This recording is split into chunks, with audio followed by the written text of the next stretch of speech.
broken desk.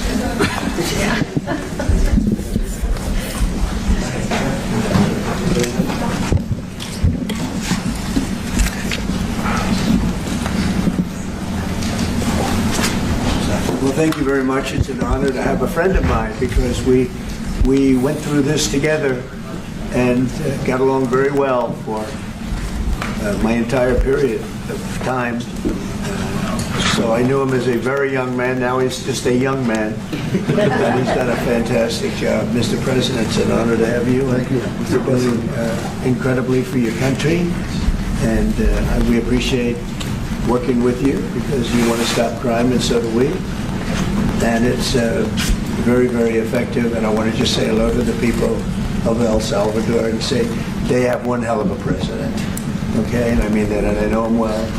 I know him as a very young man, Marco, even younger than you. You know, he started pretty young. He'll always be younger. Young at heart. But I want to thank you for the great job you're doing. I appreciate it very much. Thank you. Well, it's an honor to be here in the Oval Office with the President and leader of the free world. We're very happy, and we're very eager to help. We know that you have a crime problem, a terrorism problem that you need help with. And we're a small country, but if we can help, we will do it. And we actually turned the murder capital of the world, that was the journalists call it, right? Murder capital of the world, into the safest country in the Western Hemisphere. And, you know, sometimes they say that we imprison thousands. I like to say that we actually liberated millions. So, you know, like... It's very good. Who gave him that line? Do you think I can use that? Yes. And in fact, Mr. President, you have 350 million people to liberate. Yes. But to liberate 350 million people, you have to imprison some. You know, that's the way it works, right? You cannot just, free the criminals and think crime is going to go down magically. You have to imprison them so you can liberate 350 million Americans that are asking for the end of crime and the end of terrorism. And it can be done. I mean, you're doing it already. And I'm sure that people have seen the change in the streets. A long way to go because you're just initiating your second term. But it's clear that, with the numbers at the border, even in Democrat-run cities, they get a help from the work you're doing. So I'm really happy to be here, honored, and eager to help. Well, we had a terrible thing happen. We had an administration that allowed people to come in freely into our country from not only South America, but from all over the world, many from the Congo in Africa, Asia, all over the world, Europe, rough parts of Europe. And they came from prisons, and they came from mental institutions, and they came from gangs, and the gangs of Venezuela and other places. And hundreds of thousands and even millions of them came. 21 million people altogether, but many of the people that came, just a tremendous percentage of them were criminals, in some cases violent criminals. We had 11,088 known murderers. Half of them murdered more than one person. This was allowed by a man who, what he did to our country is just unbelievable. So we're straightening it out. We're getting him out. But what they did and what that party did to our country, open borders, anybody could come in. As soon as I heard that, I said, every prison's going to be emptied out into our country. That's what happened. And we're straightening it out. And we just had numbers. We had the highest recruiting numbers in the history of our country going into police departments. And a year ago, we had the lowest numbers. You couldn't hire a biggest change. Yeah. Nobody's ever the lowest to the highest. And the military now, Marines, the Army, Air Force, Coast Guard, every slot is, we have the best numbers we've ever had. We call it recruitment numbers. And we've never had anything like it. We had records on at every single level. But very important, the policemen. The policemen are joining forces now that we're having a hard time with policemen because we weren't protecting our police. Yeah. And we cherish our police. The police are great, and the firemen and everybody else. But we have the highest numbers that we've ever had, the most enthusiasm. Great enthusiasm. And on trade and other things, we're doing great. We're taking in billions and billions of dollars. We made, 2 weeks ago, I gave them a little bit of a pause because, you have to show a little flexibility. We go back to what we have to do. The markets have been very strong once they got used to it, but we were losing $2 billion a day. There's no company big like this, but this is the biggest deal ever made. Now we're making $3 billion a day. We're a great country, but we had stupid people running this country, and I can say it. But what they've done to us at the border should never and can never be forgotten. It's a sin, what they did, and you are helping us out, and we appreciate it. Actually, what you're doing with the border is remarkable. It has dropped, 95%? It's incredible. Okay. As of this morning, 99%, 99.1% to be exact. Why are those numbers not in the media? Well, they get out with the fake news, like CNN over here doesn't want to put them out because they don't like putting out good numbers. They only like putting out because I think they hate our country, actually. Yeah, but it's a shame. You're right. Isn't that a great question? Why doesn't the media? Why don't they put out numbers? Yeah, 99%. I mean, it's crazy, right? We're doing It's great. a crazy turnaround. Christy, could you maybe say a couple of words about the border? How we're doing? It's just been absolutely phenomenal what a great leader can do. Clear direction. Our laws matter. We should only have people in our country that love us, and the Border Patrol and our ICE officers and law enforcement officers have done fantastic work. So we're proud of them. Now we just need to get the criminals and murderers and rapists and dangerous gang members and terrorist organizations out of our country. So, Mr. President Bukele, we thank you very much for your partnership. It has been wonderful for us to be able to have somewhere to send the worst of the worst and someone to partner with. And we'd like to continue that partnership because it's been a powerful message of consequences. Mr. President, you wanted people to know that there was consequences if you break our laws and harm our people and endanger families. And this is a clear consequence for the worst of the worst, that we have somewhere to put them. Thank you very much. Yeah, we even had this gang member from Venezuela, one of the ones you sent, and we interviewed him just to get some information, etc. from them. And he said, "Oh, well, I got arrested 6 times, but they released me the 6th time, so I should be released again." And then I said, "Well, what's the last thing you do?" And he said, "Well, I shot a cop in the leg, but I didn't kill him. I just shot him in the leg." And we're like, this guy was arrested 6 times here in the United States, 6 times. He was released 6 times, and in the he was released 5 times, and the last time he was sent to El Salvador, right? So he's not getting released. But the last time he shot a cop, actually, and he shot him in the leg. So these are, like you said, there's something broken. It's the liberal establishment. But they're not running things anymore in this country, and we're run by, and I don't say conservative, I don't say anything, we're run by people with great common sense. Yeah, common sense. Because it's all common sense. Yeah. It's not liberal conservative, it's common sense. Exactly. Do you allow men to play in women's sports? Do you allow men to box your women and box? Because I know you have a lot of boxing. That's violence. That's abuse of a violence woman. against women. It's abuse of a woman. But we have people that fight to the death because they think men should be able to play in women's sports. And some of those sports, it wouldn't matter much, but it still matters. But some of them are very dangerous for women. Some years ago, like you said, a decade ago or so, women's rights movements were pressuring so that we enacted specific laws to avoid men abusing women. And I think those laws were great because there were a lot of men abusing women. But now some of the same people are trying to backtrack on that and actually trying to make new laws allowing men to abuse women in sports. So actually that doesn't make sense. It doesn't make sense. It's crazy. They have weightlifting records, right? Yeah. A woman gets up, lifts weights, she's incredible. A guy gets up and beats her by 100 pounds. What are you going to do? A record that hadn't been broken in 18 years. They put on an ounce, quarter of an ounce, eighth of an ounce for 18 years. Now they have a guy come up, ping. The whole thing is crazy. But they continue to fight. And I don't like talking about it because I want to save it for just before the next election. I said to my people, don't even talk about it. because they'll change.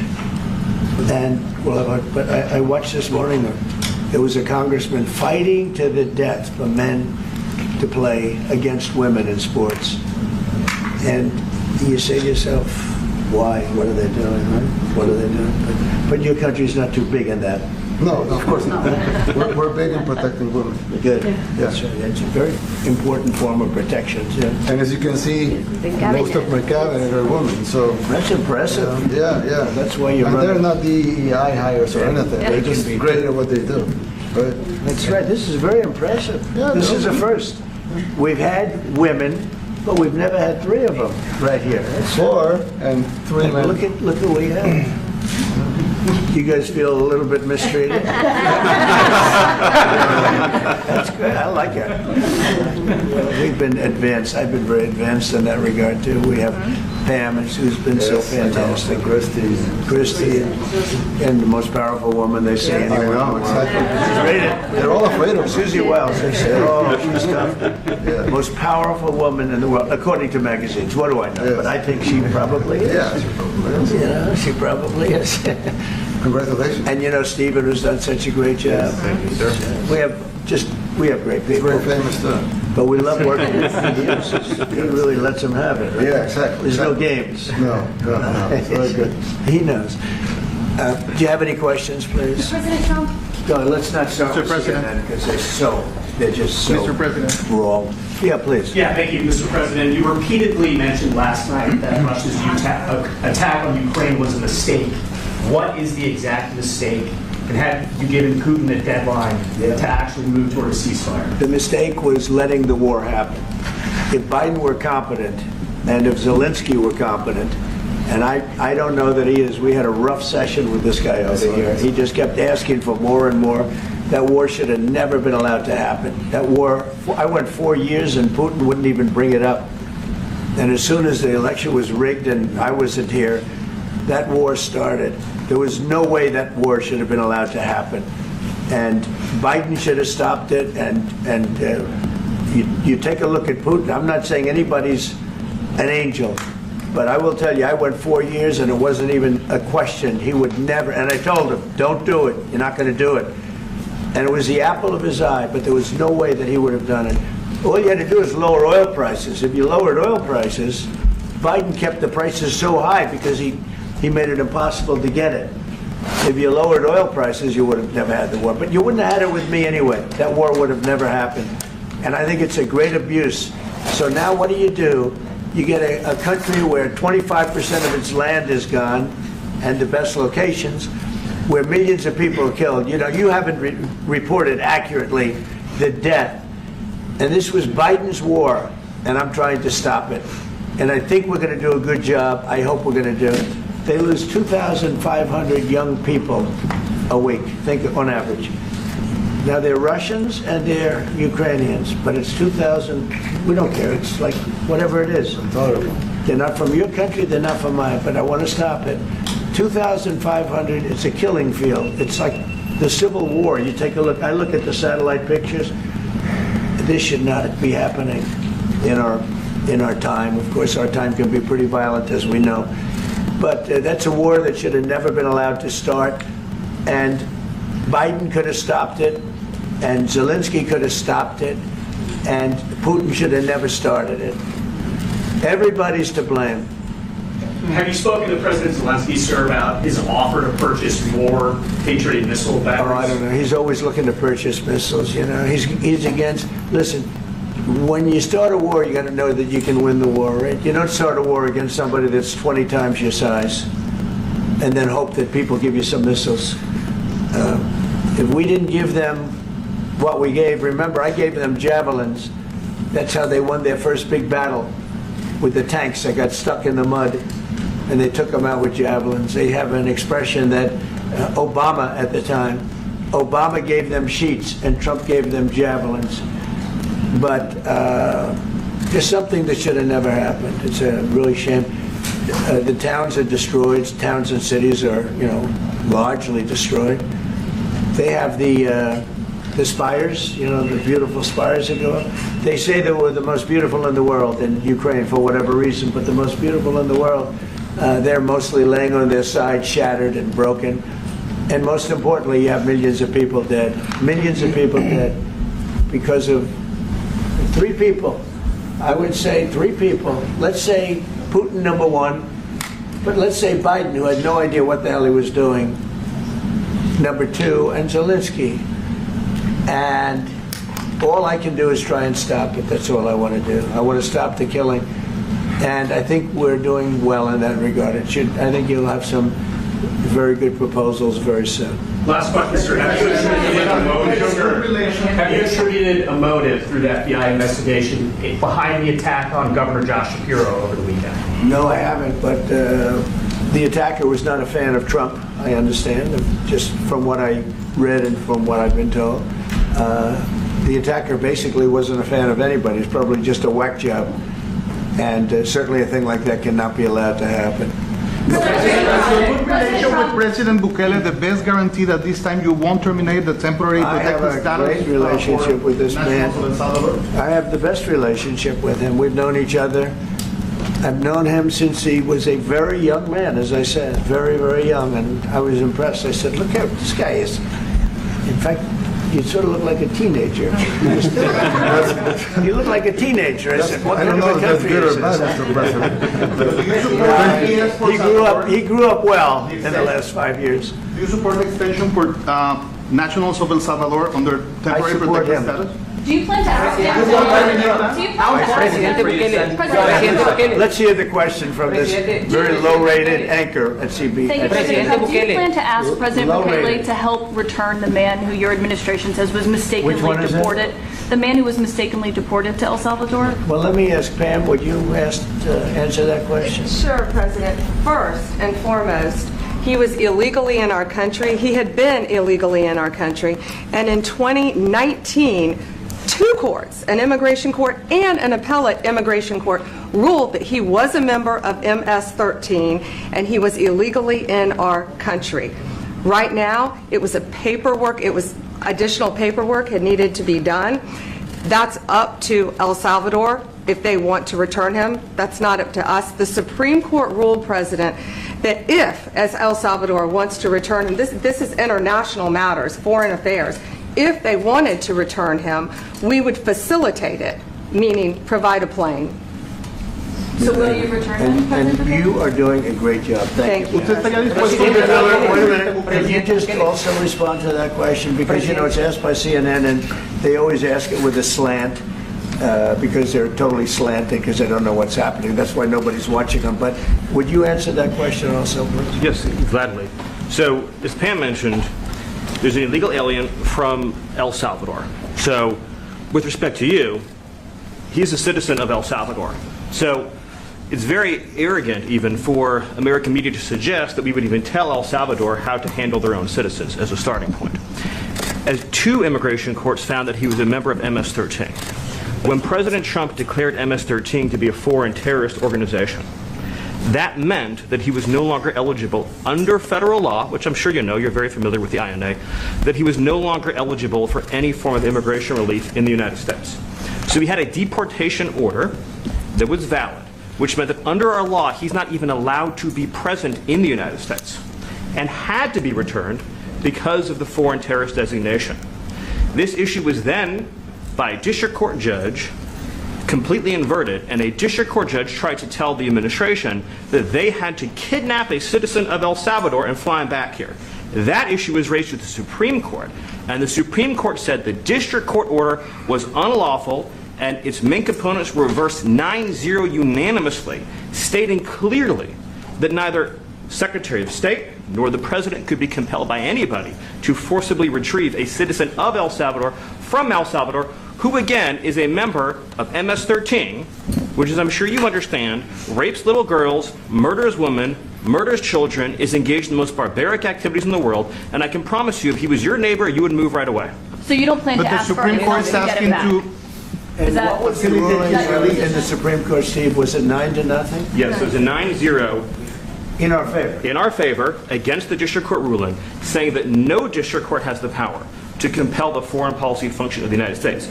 As Pam said, the ruling solely stated that if this individual, at El Salvador's sole discretion, was sent back to our country, that we could deport him a second time. Well, No version of this legally ends up with him ever living here because he is a citizen of El Salvador. That is the president of El Salvador. Your questions about it, per the court, can only be directed to him. I asked ¿Usted lo President liberaría, Bukele, what is Presidente can President Bukele weigh in on this? Do you plan to return him? Well, I'm suppose you're not suggesting that I smuggle terrorists into the United States, right? It's only How CNN. can I smuggle? How can I return him to the United States? Like I smuggle him into the United States, or what do I do? Of course, I'm not going to do it. It's like, the question is preposterous. How can I smuggle a terrorist into the United States? I don't have the power to return him to the United States. But you can release him inside El Salvador. Yeah, but I'm not releasing. I mean, we're not very fond of releasing terrorists into our country. I mean, we just turned the murder capital of the world into the safest country of the Western Hemisphere, and you want us to go back into releasing criminals so we can go back to being the murder capital of the world? No, that's not going to happen.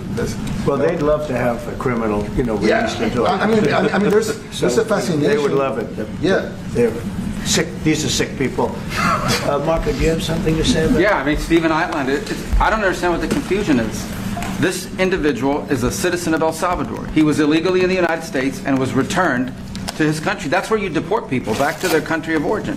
Except for Venezuela, that wasn't refusing to take people back, or places like that. I can tell you this, Mr. President, no, the foreign policy of the United States is conducted by the President of the United States, not by a court. And no court in the United States has a right to conduct the foreign policy of the United States. It's that simple. End of story. And that's what the Supreme Court held, by the way, to Marco's point. The Supreme Court said exactly what Marco said, that no court has the authority to compel the foreign policy function of the United States. We won a case 9-0, and people like CNN are portraying it as a loss, as usual, because they want foreign terrorists in the country who kidnap women and children. But President Trump, his policy is foreign terrorists that are here illegally get expelled from the country, which, by the way, is a 90-10 issue. Well, Mr. President, you said that if the Supreme Court said someone needed to be returned, that you would abide by that. You said that on Air Force One just a few days ago. And they said that it must be facilitated. Why don't you just say, isn't it wonderful that we're keeping criminals out of our country? Why can't you just say that? Why do you go over and over? And that's why nobody watches you anymore. You have no credibility. Please, go ahead. President Trump, thank you so much. How many illegal criminals are you planning on exporting to El Salvador? And President Bukele, how many are you willing to take from the U.S.? As many as possible. And I just asked the president, it's this massive complex that he built, jail complex. I said, can you build some more of them, please? As many as we can get out of our country that were allowed in here by incompetent Joe Biden through open borders. Open borders. You probably hear open borders and you can't even understand it because nobody can understand. Nobody smart or with common sense can understand it. So we have millions of people that should not be in this country that are dangerous. Not just people, because we have people, but we have millions of people that are murderers, drug dealers. They've been allowed to come into our country by other countries that were very smart. When they heard that this very low IQ president, and by the way, I took my cognitive exam as part of my physical exam, and I got the highest mark, and one of the doctors said, sir, I've never seen anybody get that kind of, that was the highest mark. I hope you're happy with that. Although they haven't been bugging me too much to take a cognitive, but I did do my physical and it was released. I hope you're all happy with it. I notice there's no question, so probably you are. But the cognitive, they said to me, sir, would you like to take a cognitive test? I said, did Biden take one? No. Did anybody take one? No, not too many people took them. I said, what about Obama? Did he take one? No, he didn't take one either. I said, let me be the only one to take one. But I've actually taken them 3 times already. I like taking them because they're not too tough for me to take. But we had a great physical exam, so I know you're going to ask that. And the doctors who are total professionals, Walter Reed Medical Center, they're great people. And I visited a soldier that was badly wounded, incredible soldier, lost his leg, and spent a lot of time with him. I mean, great with his mother. And it was really a very great thing. They do a phenomenal job. I just want to say, Walter Reed, I was there for, 5-6 hours. You were there with me. But I took a full physical, and it came out perfecto, so that's good. And she got me for a little longer. Would the U.S. be willing to pay for those facilities to be opened if new ones were going to be built? I'd do something, we'd help them out, yeah. We help them. They're great facilities, very strong facilities, and they don't play games. I'd like to go a step further. I mean, I said it to Pam, I don't know what the laws are, we always have to obey the laws, but we also have homegrown criminals that push people into subways, that hit elderly ladies on the back of the head with a baseball bat when they're not looking, that are absolute monsters. I'd like to include them in the group of people to get them out of the country, but you'll have to be looking at the laws on that, Steve, okay? President Essential is it for you guys to be locking up these prisoners? And do you think more presidents should follow suit like you guys as far as taking a hard stance on crime here in the United States? Well, I do. I think everybody has to. I mean, the president said it better than anybody. He said, you know, you have liberty and you have to have liberty, but to have liberty, you're not everybody is going to be good. And, you know, some are bad because they're sick. They're mentally deranged. They're bad. Then you have to take them. If you're going to have a country, you're going to have to take those people out. And we've been doing that. But this was like an unforced error, they would call it, where we had people that may hate our country, or maybe they're just stupid people. I think they're probably stupid people more so. A lot of people said they did it for the vote. But I did better with Hispanic people than they did, because I always use Hispanic. I did better. You people love me. I saw my poll numbers in your country up through the roof, right? 91%. Some people think they do it for the vote. But they don't have to do it for the vote. They cheat, you know, they're professional cheaters. That's about the only thing they do well. So we just have had a great relationship, and it's become bigger because of a strange thing has happened. You know, I came back, we had no war in Ukraine, we had no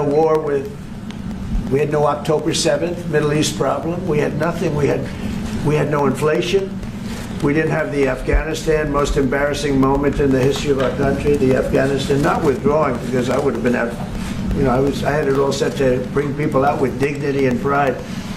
That was the worst, most embarrassing moment in the history of our country, Afghanistan. We didn't have any of that. You wouldn't have had the war with Russia, Ukraine. You wouldn't have had the Middle East problem because Iran was broke. They had no money because we had secondary sanctions on and lots of other sanctions. And now every single thing, got a problem with Iran, but I'll solve that problem. That's almost an easy one. We got to solve a war that should have never started, Ukraine and Russia, and we'll get that solved.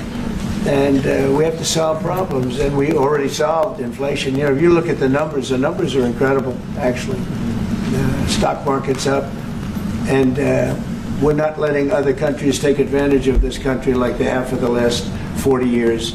So thank you very much. You have a question, please? Mr. President, thank you so much.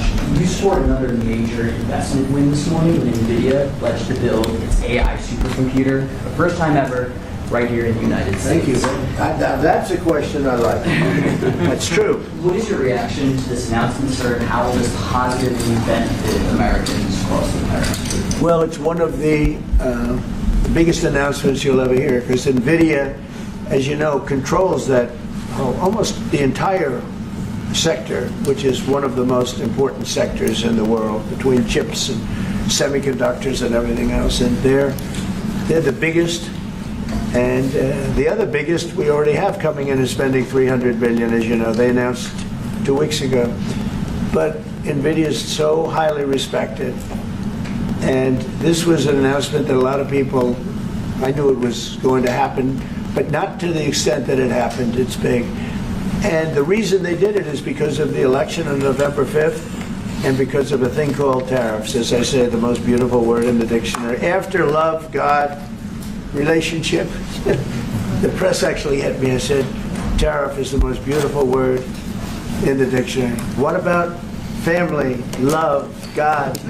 I got hit even on that. You understand? I said, okay. So now I say it's my 5th most favorite word, because they get you on anything. But that NVIDIA, it's one of the great companies of the world, modern, super modern companies, controls segments that nobody, you know, sort of controls the world in a sense, and they're coming in here in the biggest way with hundreds of billions of dollars, not like millions of dollars, hundreds of billions of dollars, and I'm honored by it. And I want to thank Jensen and all of the people that we deal with. They're great people, they're brilliant people. And without tariffs, they wouldn't be doing it. Okay. Thank you very much. Are you considering additional sanctions against Russia after their latest attack? And do you have an update on the rate and when you might announce semiconductor Well, I already tariffs? have sanctions on Russia. I put them there. If you remember, Nord Stream 2, that's the big pipeline that goes through Europe. I stopped it. That's Russia's pipeline, the largest pipeline, I think, in the world. Goes to Germany. And I stopped it. And when Biden came in, he approved it. And then they say, oh, I'm friendly with Russia. No. Putin said, you know, if you're my friend, I'd hate to see you when you're my enemy. I stopped the biggest economic job they ever had. I stopped it cold, right? It was dead. You know that, right? And Biden came in and he immediately approved it. What was that all about? And it's a pipeline that takes care of a lot of the needs. Now, you know, it was a very controversial thing, but I stopped it and Biden approved it. Question? On tariffs? No, not you. Not you. Update today on potential semiconductor tariffs and potentially pharmaceuticals. Semiconductor tariffs and potentially pharmaceuticals. Pharmaceuticals we're going to do. We don't make our own drugs, our own pharmaceuticals. We don't make our own drugs anymore. The drug companies are in Ireland and they're in lots of other places, China. And all I have to do is impose a tariff. The more, the faster they move in. The higher the tariff, it's very simple. It's inversely proportional. The higher the tariff, the faster they come. And yeah, we're going to be doing that. That's going to be like we have on cars. We have, as you know, a 25% tariff on cars. We have a 25% tariff on steel and aluminum. And that's what that category fits right now. Do you have a percentage in mind and a timeline? I have a timeline, yeah, not too distant future. And we're doing it because we want to make our own drugs. We're doing it because we want to make our own steel and aluminum, lumber, other things. And they're all coming in. We have record numbers, $7 trillion. Since I announced, like a month and a half ago, since I came in, we have over $7 trillion being invested in the country. We didn't have $1 trillion. We didn't have $500 billion for some of these guys. They didn't know what the hell they were doing. So we have the largest investment that we've ever heard of, and we're only 2 months in. And that'll continue at levels that you've never seen before. That's what's going to happen. And even the stock market's up today. It's we also had, you know, a lot of people didn't say it the way it was. We had the largest gain in the stock market in history on every single category last week. That was a nice game because we were getting a little hit because people didn't understand the power of our our country economically if you use it right. Do you have something to say on that, J.D.? Yes, sir. I mean, look, for 40 years we have lost manufacturing capacity. Workers have seen their wages stagnate, and some of the most critical things that we need, from the pharmaceuticals, the drugs that we give to our children, the antibiotics that we give to our kids, to the weapons that we actually need to fight a war, if God forbid we had to fight a war, we don't make enough of that stuff. And so President Trump ran explicitly on changing that. Yes, as the president mentioned, it caused a little bit of disruption in the market, but I actually think over the long term, workers are going to benefit, stocks are going to go up, American businesses are going to benefit as we reinvest and reindustrialize our country.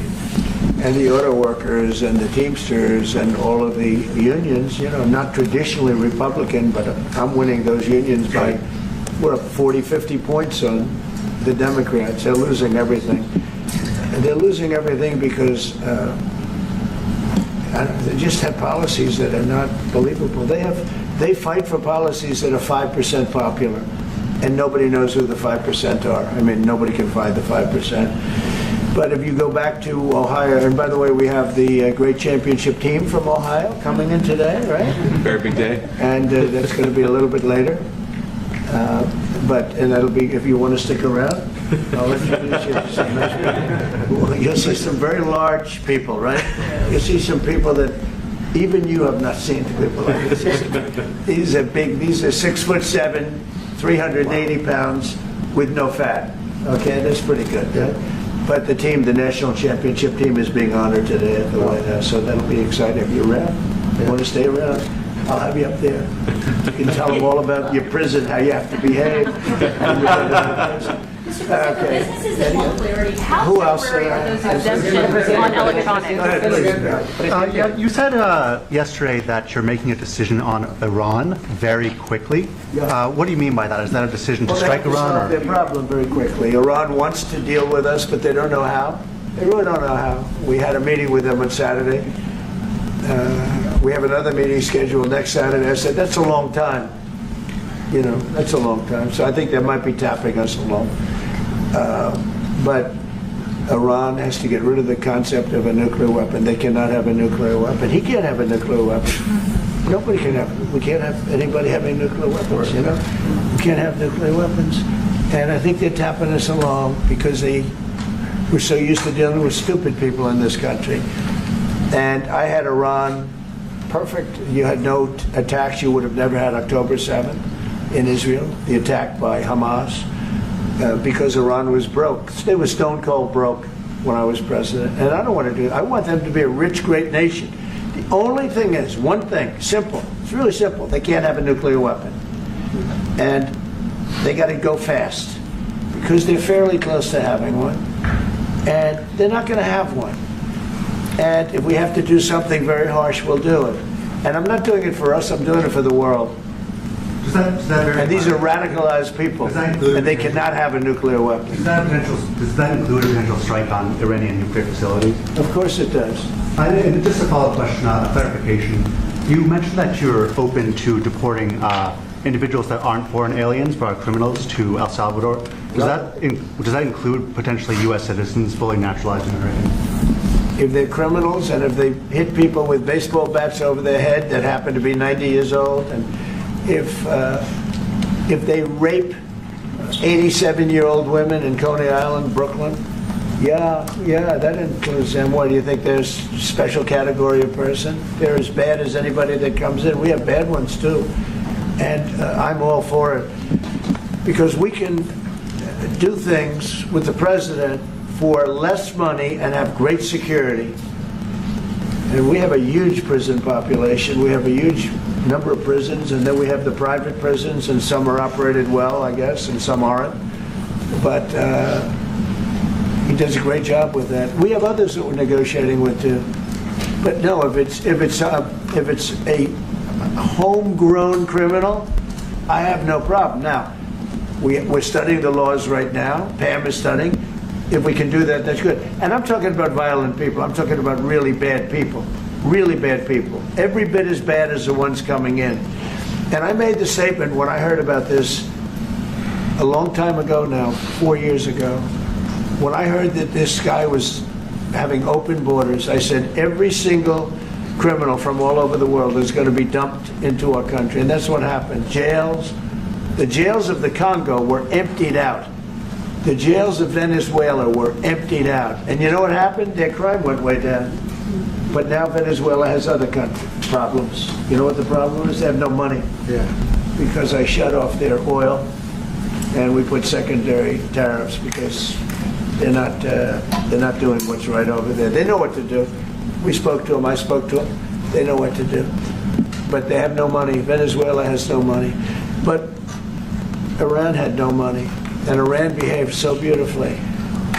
And then Biden took all those secondary tariffs and tariffs on.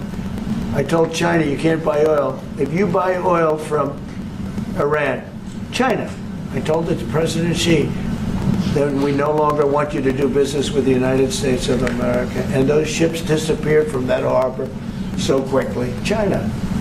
Get along great with China. Are the talks with Iran productive? Do you want to continue that? The talks with Iran, do you believe those are productive? Do you want to continue that? I think Iran could be a great country as long as it doesn't have nuclear weapons. If they have nuclear weapons, they'll never get a chance to be a great country. They will never get a chance. It won't even come close. Sir, on tariffs. Yeah. Yeah, thank you. Yesterday you mentioned short-lived product exemptions. Which specific products are you considering, and how long is short-lived? Weeks, months? I'm looking at something to help some of the car companies where they're switching to parts that were made in Canada, Mexico, and other places, and they need a little bit of time because they're going to make them here, but they need a little bit of time. So I'm talking about things like that. What about any Apple products, other cell phones? Look, I'm a very flexible person. I don't change my mind, but I'm flexible. And you have to be. You just can't have a wall and you'll only go. No, sometimes you have to go around it, under it, or above it. There'll be maybe things coming up. I speak to Tim Cook. I helped Tim Cook recently, and that whole business. I don't want to hurt anybody, but the end result is we're going to get to the position of greatness for our country. We're the greatest economic power in the world if we're smart. If we're not smart, we're going to hurt our country very badly. We lost with China over the Biden years trillions of dollars on trade. Trillions of dollars. And he let them fleece us. And we can't do that anymore. And you know what? I don't blame China at all. I don't blame President Xi. I like him. He likes me. I mean, you know, who knows? Who the hell cares? Do you have any updates on talks? But you know with what? China? What? Do you have any updates with talks with China? No, let me just tell you this. I don't blame China. I don't blame Vietnam. I see their meeting today. Is that wonderful? That's a lovely meeting. They're meeting, like trying to figure out how do we screw the United States of America. Don't forget, the European Union was formed to do just that. The European Union was formed to hurt the United States and on trade.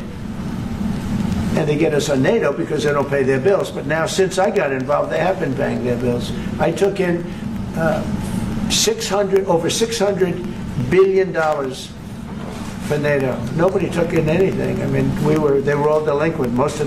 They had 8 nations out of 28 paid their bills. The rest of them were way delinquent. And I said, if you don't pay your bills, we're not going to protect you anymore. And the money poured in over 600.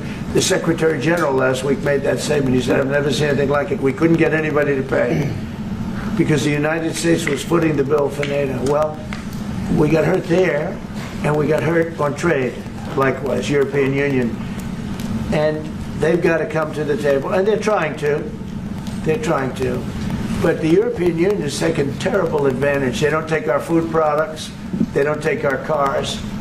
We have millions of their cars, BMW, Volkswagen, Mercedes-Benz, many others. They come in by the millions. They don't take. There are no Chevrolets in Munich, I can tell you that. I said to Angela Merkel when she was there, as she was letting millions of people infiltrate Germany, which was not so good from, we would call them illegal immigrants, but she made them legal. But I said to her, and I get along with her very well, I said, how many Chevrolets do we have in Munich or Frankfurt? Why, none, Donald, none. I said, you're right. And yet we take in millions and millions of cars. No, those days are over. How long do you think the exemption? Thank you very much, everybody. Thank you, guys. Thank you, guys. Thanks, guys. Mr. President, do you have any comment on the FTC's case against Mark?